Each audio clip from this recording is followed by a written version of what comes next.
അടിയന്തര പ്രമേയ ചർച്ചയ്ക്ക് ഇപ്പോൾ ധനമന്ത്രി മറുപടി നൽകുകയാണ്. അതിലേക്ക് വാർത്ത ഇതുപോലെ 2-3 വാർത്തകളുണ്ട്. ആ സമയം മാത്രമല്ല, അതിനുശേഷം 2015 2014 ആ സമയത്തൊക്കെ നിർത്താൻ സാർ ട്രഷറി പലപ്പോഴും ട്രഷറിക്കകത്തൊരു മാനേജ്മെൻ്റ് എന്ന നിലയിൽ ട്രഷറിയുടെ പേയ്മെൻറ്റ് നമ്മൾ ഞാനിത് കഴിഞ്ഞ് പറയാം, കാരണം അത് കഴിഞ്ഞാൽ ആ സമയം നീണ്ടു. ഞാനത് കഴിഞ്ഞിട്ട് ബഹുമാനപ്പെട്ട സ്പീക്കർ സമ്മതിക്കുകയാണെങ്കിൽ ഞാൻ പറയാം, എനിക്ക് സംശയമില്ല. പക്ഷേ ഈ പറഞ്ഞു തീർത്തോട്ടെ,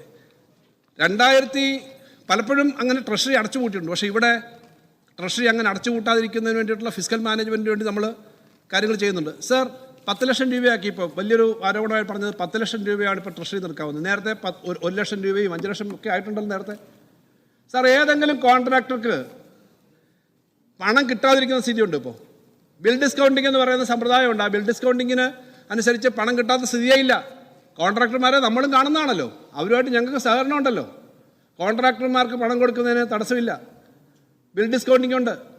അത് ഇടയ്ക്ക് ആ ചെറിയ ഒരു നിയന്ത്രണ കാലത്തേക്കൊക്കെ വലിയ വരുമെന്നല്ലാതെ പണം കൊടുക്കുന്നില്ല. പണത്തിൻ്റെ കാര്യത്തിനകത്ത് നമ്മുടെ ഞാൻ നേരത്തെ പറഞ്ഞ കൺട്രോളറെ തന്നെ കണക്കനുസരിച്ച് വരുന്നത് നമ്മുടെ പേയ്മെൻറ്റിൻ്റെ കാര്യത്തിലുണ്ടായ വർധനയെപ്പറ്റിയൊക്കെ ഇതിനകത്ത് പറയുന്നുണ്ട്. ആകെയുള്ള കടത്തിനകത്ത് 90% വരെ ക്യാപിറ്റൽ എക്സ്പെൻഡിച്ചറിന് വേണ്ടി ചിലവാക്കി എന്നുള്ളത് ഇതേ റിപ്പോർട്ടിനകത്ത് തന്നെ പറയുന്നുണ്ട് സാർ. അതൊക്കെ എല്ലാം ഇതേ റിപ്പോർട്ട് ക്യാപിറ്റൽ എക്സ്പെൻഡിച്ചറിലേക്ക് പോയിട്ടുണ്ടെന്ന് ഇതേ റിപ്പോർട്ടിൽ തന്നെ പറയുന്നുണ്ട്.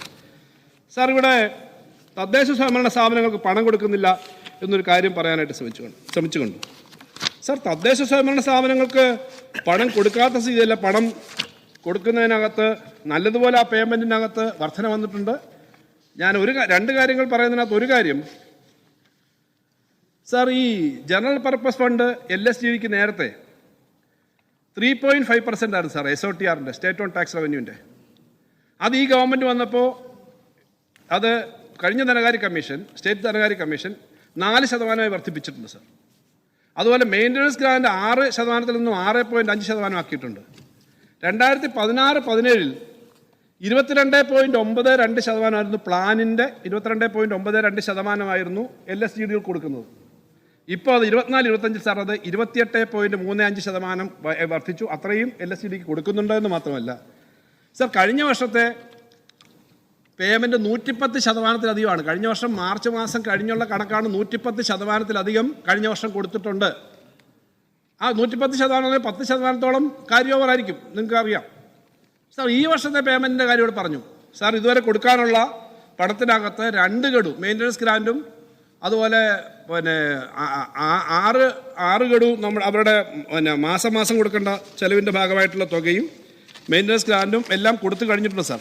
എന്തായാലും ഒരാശങ്കയും വേണ്ട, പഞ്ചായത്ത് തിരഞ്ഞെടുപ്പിന് മുമ്പ് ഈ പൈസ കൊടുക്കണമെന്നുള്ളത് ഞങ്ങൾക്കും നിങ്ങൾക്കും അറിയാമല്ലോ. കഴിഞ്ഞ വർഷം 110% കൊടുക്കുന്ന ഒരു ഗവൺമെൻറ് എന്തായാലും ഈ വർഷം പഞ്ചായത്ത് ഇലക്ഷൻ്റെ വർഷം കൊടുക്കാതിരിക്കത്തില്ല. അതിനകത്ത് വലിയ വിഷമം UDFന് വേണ്ട എന്നുള്ളത് ഞാൻ ആവർത്തിച്ച് പറയുകയാണ്. അതിനാവശ്യമായ മുഴുവൻ പണവും ഇവിടുന്ന് പോകും സാർ. ഈ ഗ്രാമീണ റോഡും എല്ലാം ഇതിനകം പൂർത്തീകരിക്കും. നേരത്തെ പറഞ്ഞല്ലോ, ഗ്രാമീണ റോഡിൻ്റെ പണി തുടങ്ങി. അതിൻ്റെ കോൺട്രാക്ടർമാർക്ക് കൊടുക്കുന്ന പണത്തിന് തടസ്സമില്ല സാർ. ഇവിടെ നേരത്തെ പറഞ്ഞു MLA ഫണ്ടിൻ്റെ ADSൻ്റെയും MLA SDFൻ്റെയും പറഞ്ഞു. അതിനകത്തും 150 കോടി 70 കോടി അലോട്ട് ചെയ്തിട്ടുണ്ട്.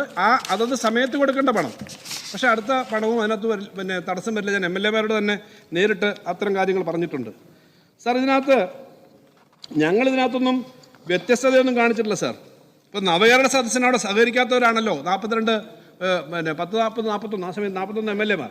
ഞങ്ങളവിടെ പണം തരാതിരുന്നോ, കൊടുക്കാതിരുന്നോ, നിങ്ങളോട് കൺസൾട്ട് ചെയ്യാതിരുന്നോ?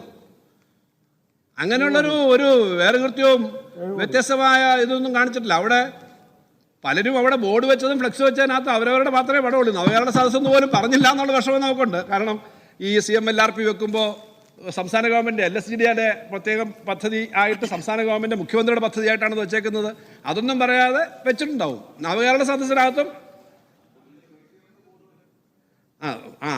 അതെ, മന്ത്രി പറയുന്നത് അത് ആ സ്കീമിൻ്റെ പേരെഴുതി ബോർഡുണ്ടെങ്കിൽ അത് റിലീസ് ചെയ്യത്തുള്ളൂ. ആ സ്കീം CMLRP 2 ആണ്.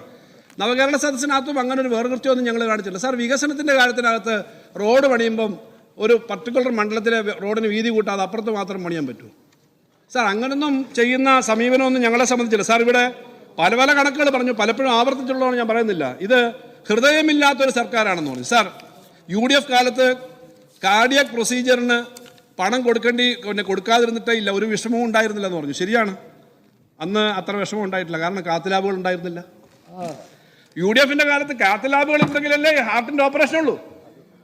ഇപ്പൊ എന്നോട് രാജേന്ദ്ര മിനിസ്റ്റർ പറയാണ് പിന്നെ തൃശ്ശൂർ ആശുപത്രിയിൽ മാത്രം ഈ ഗവൺമെന്റ് ജനറൽ ആശുപത്രി മാത്രം 4000 ഹാർട്ട് ഓപ്പറേഷൻ ആണ് അവിടെ നടത്തിയത്.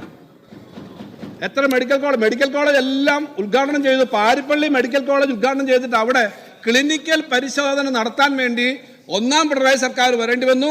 അന്ന് ശൈലജ ടീച്ചറാണ് അന്ന് പിന്നെ ആരോഗ്യമന്ത്രി, ഞാൻ CPM ജില്ലാ സെക്രട്ടറി എന്നതിൽ എനിക്കറിയാം. അവിടെ ചികിത്സ തുടങ്ങിയത് അപ്പോഴാണ്. ഉദ്ഘാടനമൊക്കെ നേരത്തെ ചെയ്തു. പാരിപ്പള്ളി മെഡിക്കൽ കോളേജ് ഉദ്ഘാടനം നേരത്തെ ചെയ്തു. പക്ഷേ ചികിത്സ, ഒരു സ്റ്റെതസ്കോപ്പും പ്രഷർ നോക്കാനുള്ള യന്ത്രവും കൂടെ വന്നിട്ടൊരു ഡോക്ടർ വന്നത് ഒന്നാം പിണറായി സർക്കാരിന്റെ സമയത്താണ്. ഇപ്പൊ അതുകൊണ്ട് കാസർഗോഡും വയനാടും എല്ലാം കൊടുത്തല്ലോ. ഉദ്ഘാടനം ചെയ്യൽ മാത്രമല്ല, മഞ്ചേരിയിൽ ഇപ്പോൾ ഇടയ്ക്ക് ബഹളം ഉണ്ടാക്കിയല്ലോ. മഞ്ചേരിയിൽ ഉൾപ്പെടെ എല്ലാ സ്ഥലത്തും നമ്മളെല്ലാം ഇത് കണ്ടുകൊണ്ടിരിക്കുക. ഓരോ സ്ഥലത്തേക്ക് എത്ര പോസ്റ്റ് ഉണ്ടാക്കുന്നുണ്ട്, നഴ്സിംഗ് കോളേജ് എത്ര വരുന്നുണ്ട്, എല്ലാം ധനകാര്യ വകുപ്പിന് കാണാതിരിക്കാൻ പറ്റത്തില്ല. എത്ര പോസ്റ്റ് ഓരോ സ്ഥലത്തേക്ക് വരുന്നെന്ന് എല്ലാ സ്ഥലത്തും കാര്യങ്ങൾ ചെയ്തുകൊണ്ടിരിക്കുകയാണ് സാർ. അതുകൊണ്ട് ഈ നേരത്തെ അന്ന് കാത്തലാബുകൾ സംസ്ഥാനത്തെ സാമ്പത്തിക പ്രതിസന്ധി സംബന്ധിച്ച അടിയന്തര പ്രമേയത്തിന്, പ്രതിപക്ഷത്തിന്റെ അടിയന്തര പ്രമേയത്തിന് മറുപടി നൽകുകയാണ് ധനമന്ത്രി.